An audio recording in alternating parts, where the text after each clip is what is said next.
Praise lord. మీ అందరికీ దేవుని నామమున వందనాలు. బాగున్నారా? ఈరోజు దేవునికి వాగ్దానం తప్పక మీ జీవితం నెరవేరాలని ప్రభుకి ప్రార్థన చేస్తున్నాను. మీరు ప్రార్థన చేయండి. నేను నీ దేవుడినై ఉన్నాను, దిగులు పడకము, నేను నిన్ను బలపరుతును, నీకు సహాయము చేయవాడు నేనే.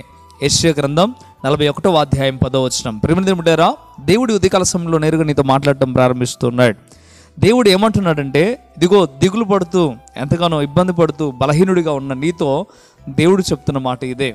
నేను నిన్ను బలపరుస్తాను. నేను ఎవరిని అంటే నేను దేవుణ్ణి. తప్పక నిన్ను బలపరిచేవాడు నేను, నీకు సహాయం చేసేవాడు నేను.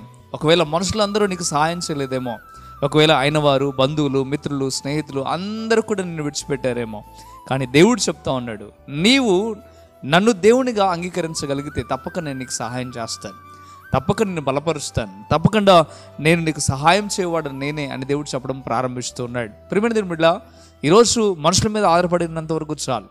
ఇక మీదట దేవుడి మీద ఆధారపడటానికి ప్రయాసపడు. మనుషులందరూ నిన్ను నెట్టివేసి ఉండొచ్చు, మనుషులందరూ నిన్ను త్రోసివేసి ఉండొచ్చు, కానీ దేవుడు అంటున్నాడు, నేను నీకు సహాయం చేస్తా అని చెప్పడం ప్రారంభిస్తూ ఉన్నాడు. ఈ రోజులో సహాయం చేసేవారు చాలా తక్కువ మంది, కానీ ఈ రోజులో మనం గమనించగలిగితే దేవుడే సహాయం చేస్తే నీ అక్కర ఖచ్చితంగా తీరుతుంది. నువ్వు అనుకుంటున్నావేమో, ఈ పరిస్థితులను నన్ను ఎవరు బయటికి తీసుకొస్తారు, ఇంత భయంకరమైన పరిస్థితుల్లో నన్ను ఎవరు బయటకు తీసుకురాలేరు అని ఆలోచన చేస్తూ ఉన్నావేమో. దేవుడు స్పష్టంగా చెప్తున్నాడు, నేను నీకు సహాయం చేస్తానని. దేవునికి ఎప్పుడైతే విశ్వాసంతో నమ్మకంతో ఉండి ప్రార్థన చేస్తామో, విశ్వాసంతో నమ్మకంతో భక్తి చేయడం మనం ప్రారంభిస్తామో, దేవుడు తప్పక మనకు సహాయం చేస్తాడు. నీ పరిస్థితి అంతా దేవునికి తెలుసు. నీ పరిస్థితులన్నిటినీ సరిచేయగలిగిన దేవుడు ఆయన. ఈరోజు మోకరించి ప్రార్థన చేసి అడుగుతావా, ప్రభువా నువ్వు సహాయం చేసే దేవుడు అని నేను నమ్ముతూ ఉన్నాను, విశ్వసిస్తూ ఉన్నాను. అయ్యా, ఎంతోమందికి నీ భక్తులు కలిగిన వారికి సహాయం చేశారు, నాకు కూడా సహాయం చేయండి అయ్యా. ఈరోజు నుండి నీవే నా దేవుడు అని నేను నమ్ముతున్నా, విశ్వసిస్తున్నా ప్రభువా.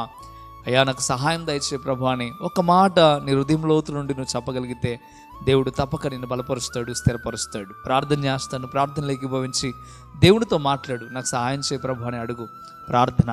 పరిశుద్ధుడా, గొప్ప దేవుడా, మీకు లెక్కలేని స్తోత్రం ప్రభువా. నిజమేనైనా ఈ లోకంలో మనుషులందరూ ప్రభువా అయ్యా త్రోసివేసినప్పటికీ మీరు త్రోసివేయక సహాయం చేసే గొప్ప దేవుడు ప్రభువా.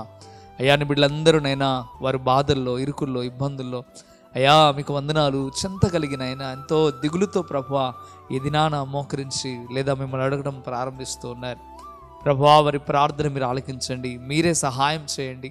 నేను సహాయం చేస్తానని చెప్పారు ప్రభువా. మీరు మాటిచ్చి తప్పే దేవుడు కాదు.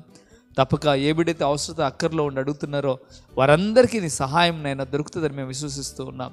నమ్మకంతో ఎవరైతే ప్రార్థన చేస్తారో వారి పట్ల గొప్ప మేలు చేస్తారని మీరు చెప్పారు. ఈ వాగ్దానం విశ్వాసంతో నమ్మకంతో ఇండి ప్రభా.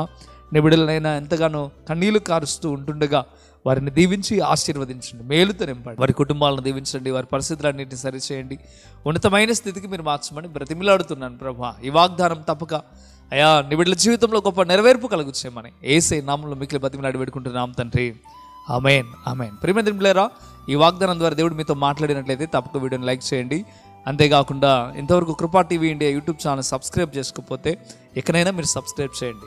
ఈ వాక్యాన్ని, ఈ వాగ్దానాన్ని అనేకులకు షేర్ చేయడం ద్వారా సువార్త ప్రకటించిన వారు అవుతారు, అనేకులు బలపరిచిన వారు అవుతారు. మంచిది. ప్రభువు మిమ్మల్ని, మీ కుటుంబాలను దీవించును గాక. ఆమేన్. God bless you.